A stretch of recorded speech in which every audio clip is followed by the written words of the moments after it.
आज़ाद कश्मीर में हुकूमत की तब्दीली फैसलाती मरहले में दाखिल। नए वज़ीर आज़म की चूंड जो हतमी ऐलान अॼु मुतवक़। ज़रन मूजिब बिलावल भुट्टो अॼु नए वज़ीर आज़म जो ऐलान कंदो।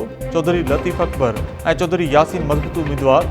नून लीग की हिमायत से पीपल्स पार्टी के बरतरी मिली वही। ज़रन मूजिब आज़ाद कश्मीर में इन हाउस तब्दीली लाइ सिर्फ बंदी मुकम्मल थी चुकी है। पीपल्स पार्टी कानून साज़ असेंबली में अददी बरतरी हासिल करण के वेझो पहुंची वही है।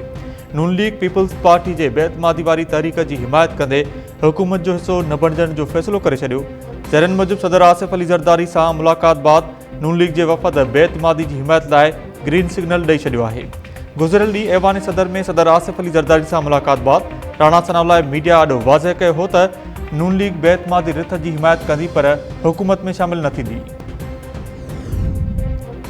आज़ाद कश्मीर में इन हाउस तब्दीली लाइ नून लीग जो अहम इजलास। वज़ीर आज़म आज़ाद कश्मीर चौधरी अनवारुल हक की तब्दीली और बेतमादी रिथ लाइ नून लीग क़यादत तरफां सलाह मशवरा और तजवीज़ू पेश। मनसूबाबंदी वज़ारत अहम इजलास दौरान राजा फारूक हैदर, गुलाम कादिर, तारिक फारूक और मुश्ताक मिनाज की शिरकत। नून लीग आज़ाद कश्मीर की क़यादत में मौजूद। इजलास में आज़ाद कश्मीर के वज़ीर आज़म की तब्दीली के अमल बाबत लीगी क़यादत विच में मुशावरत। इस्लामाबाद की अदालत 9 मई समेत 5 केसेस में PTI बानी और बुशरा बीबी की गिरफ्तारी रोके छड़ी।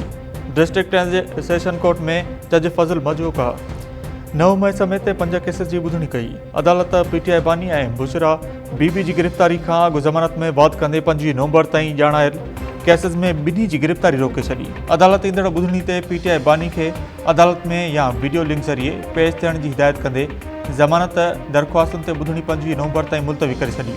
PTI बानी खिलाफ 9 मई जाली रसीदुन समेत बिया केस दाखिल हैं। बुशरा बीबी खिलाफ मुबैना जाली रसीदू जमा कराने ते केस दाखिल है। वज़ीर आज़म शहबाज शरीफ अॼु सऊदी अरब में फ्यूचर इन्वेस्टमेंट इनिशिएटिव कॉन्फ्रेंस में शिरकत कंदो। आलमी अगवाननि और मुख़्तलिफ़ तंज़ीमुनि के सरबराहन से मुलाकातूं कंदो। वज़ीर आज़म शहबाज शरीफ की रात देर से सऊदी वलीअहद मोहम्मद बिन सलमान से मुलाकात में army chief field marshal Syed Asim Munir भी मौजूद हो। बेतरफ़न लागापन और आलमी मामलन ते ख्यालन की ॾेवट। वापार, सीड़पकारी और तवानाई सूदो ॿियनि सूबनि में सहकार वधाइण ते ॻाल्हि ॿोल। इस्तांबुल में पाक अफ़गान अख्तियारनि में ॻाल्हियुनि जो टियों दौर भी मुंझारे जो शिकार। ज़रन मूजिब पाकिस्तान पंहिंजे पेश कयल हूंदकी मुतालबनि ते बरक़रार और अफ़गान तालिबान जो वफ़द पाकिस्तान जा मुतालबा मुकम्मल तौर ते मञण लाइ तैयार न आहे। मेज़बान मुल्क भी तस्लीम कन था त पाकिस्तान जा उहे मुतालबा माक़ूल और जायज़ हैं। पाकिस्तानी वफ़द मूजिब मुतालबन के मञण सभिनी के मुफ़ाद में है। अञा ताईं काबुल मां को हौसला अफ़ज़ा जवाब न आयो। लगे तो काबुल में कुछ अनासर ॿी एजेंडा ते कम करे रहा हैं। पाकिस्तानी वफ़द जो मौक़िफ़ मुंतकी और अमन लाइ अणटिरा है। कराची में ई चालान की शुरुआत सिर्फ 6 कलाकनि में शहरनि ते ₹1.25 करोड़ रुपया ॾंड लागू। सभ खां वधीक चालान सीट बेल्ट न ॿधण ते कया विया। ट्रैफिक पुलिस तरफां जारी कयल इब्तिदाई रिपोर्ट मूजिब सिर्फ कुछ कलाकनि में मजमूई तौर ते 2662 चालान जारी कया विया। सभ खां वधीक चालान सीट बेल्ट न पाइण ते कया विया, जंहिं जो अंगु 1535 रहियो। हेलमेट खां बग़ैर मोटरसाइकिल हलाइण ते 507, रेड लाइट क्रॉस करण ते 166 और ओवर स्पीडिंग ते 419 चालान कया विया।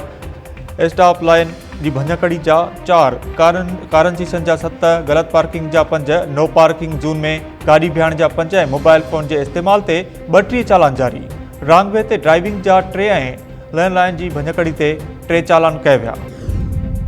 सजावल विझो कबीलाई तकरार ता बजना मारिजी विया। बुढो टालपुर वारे इलाइक़े में जत बिरादरी की बिंदुरनि में हलंदड़ पुराणो तकरार बेर भड़की पियो। हथियारबंदनि की फायरिंग में अब्दुल लतीफ़ जत और मोहम्मद आसिम जत मारिजी विया। धुरनि में शिकताण वधी वई। ॿुधायो वञे थो त अब्दुल लतीफ़ जत और मोहम्मद आसिम जत जेल में कैद जे वेझे अज़ीज़ से मुलाकात लाइ बदीन वञी रहिया हुआ त रस्ते में लिकी वेठल हथियारबंदनि मथनि फायरिंग कई, जंहिंजे नतीजे में ॿिन्ही ॼणनि थॾे ते ई दम ॾेई छॾियो।